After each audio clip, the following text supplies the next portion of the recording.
Obsession అంటే తెలుసు కదా, ఒక్క వస్తువు అయినా సరే, ఒక మనిషి మీద అయినా సరే మనకుండే పిచ్చి. ఇప్పుడు సినిమా లాస్ట్ ఇయర్ వచ్చింది, ఇక్కడికి రావడానికి ఇంత టైం పట్టింది. 75 crores తోని తీసిన సినిమా 750 crores కలెక్ట్ చేసింది అక్కడ.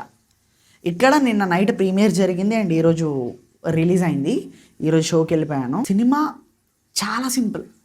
ఎంత సింపుల్ అంటే అంత సింపుల్ స్టోరీ కూడా మీకు ఇది పడిపోతుంది. చెప్తున్నా కదా, నాకు సినిమా చూస్తున్నంతసేపు మైండ్లో ఏముండే అని అంటే, తదాస్తు దేవతలు తదాస్తు అంటే ఇలా ఉంటుందా, నాకైతే ఇదే అనిపించింది మూవీ చూస్తున్నప్పుడు. ఇది జస్ట్ ఏ విష్. కోరుకున్నాడు, జరిగింది. ఎందుకు కోరుకున్నాడా అని బాధపడే అంత దారుణంగా జరిగింది. You can't imagine the worse. And హీరోయిన్గా చేసిన అమ్మాయికి అయితే ఆస్కర్ అవార్డు ఇచ్చేయచ్చు. ఆస్కర్ అవార్డు కాకపోయినా ఏదో అవార్డు ఇచ్చేయండి అబ్బా, ఇచ్చేయండి, తోసేయండి. అంత పీక్ పర్ఫార్మెన్స్ చేసింది. అసలు మాటలు రావట్లేదు.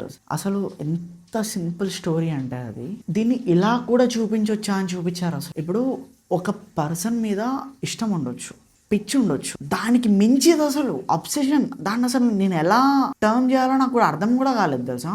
సింపుల్ స్టోరీ అబ్బా, సింపుల్ ప్లాట్ లైన్. మన హీరోకి హీరోయిన్ అంటే ఇష్టం కానీ చెప్పడు, కానీ కోరుకుంటాడు అన్నమాట, తను నాది అవ్వాలి అని. తర్వాత ఏమవుతుంది, తను అయింది. హీరో కోరుకున్నట్టు హీరోయిన్ దక్కింది, కానీ ఎంత దారుణంగా దక్కింది. ఆ సిచ్యువేషన్స్ అనేవి ఎంత వరుస అయినాయి. ఒక్కొక్క సినారియో చూస్తుంటే అది భయం అని చెప్పలేము అసలు. అదొక feeling. I must suggest you to watch this movie. అబ్బా చూడండి మూవీ. ఇలాంటి సినిమా కూడా చూస్తానా అని అనుకునే అంత దారుణంగా చూస్తారు మీరు ఈ సినిమా. అబ్సెషన్ అసలు నాకు దాన్ని ఎలా టర్మ్ చేయాలో కూడా నాకు అర్థం కావట్లేదు. అదొక ఎక్స్పీరియన్స్ అంతే. ఏమైనా కోరుకునేటప్పుడు జాగ్రత్తగా కోరుకోండి. అది దేవుడి దగ్గర అయినా సరే కోరుకునేటప్పుడు జాగ్రత్తగా కోరుకోండి. ఇది మాత్రం చెప్తా, నాకైతే అదే అనిపించింది తెలుసా. కోరుకోవడం కూడా చాలా జాగ్రత్తగా కోరుకోవాలి. అది పక్కోడు మంచి అయినా సరే, మనం మంచి అయినా సరే, ఎవరిదైనా సరే ఒకరి నాశనం కోరుకోవద్దు. అది ఉల్టా తిరుగుతుంది ఎట్లుంటుందో. అమ్మో, మీకు దగ్గరలో కనుక సినిమా ఉంటే మాత్రం వెళ్ళిపోండి అబ్బా. నేను ఇంకేం చెప్పండి, మీరు వెళ్ళిపోండి అంతే. 5 out of 5 ఇవ్వమంటావా, 10 out of 100 ఇవ్వమంటావా? ఒక నెంబర్ ఉంటే దానికి 10 times ఎక్కువ ఇచ్చేస్తాను నేను ఈ మూవీకి. 2 గంటలు కూడా లేదు సినిమా, 1 hour 50 minutes ఉంటుంది అంతే. కానీ బాగుంటుంది. Proper interval, proper climax, proper ending.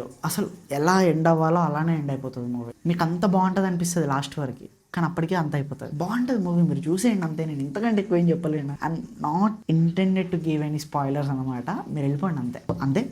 ఈ రివ్యూ ఇంతే. ఇలాంటి రివ్యూస్, సజెషన్ అండ్ అప్డేట్స్ ఇంకా కావాలి అనుకుంటే మన ఛానల్ సబ్స్క్రైబ్ చేసుకోండి. నోటిఫికేషన్ కూడా కొంచెం ఆన్లో పెట్టుకోండి. థ్యాంక్ యూ అండ్ వెల్స్ అనదర్ వీడియో. బాయ్.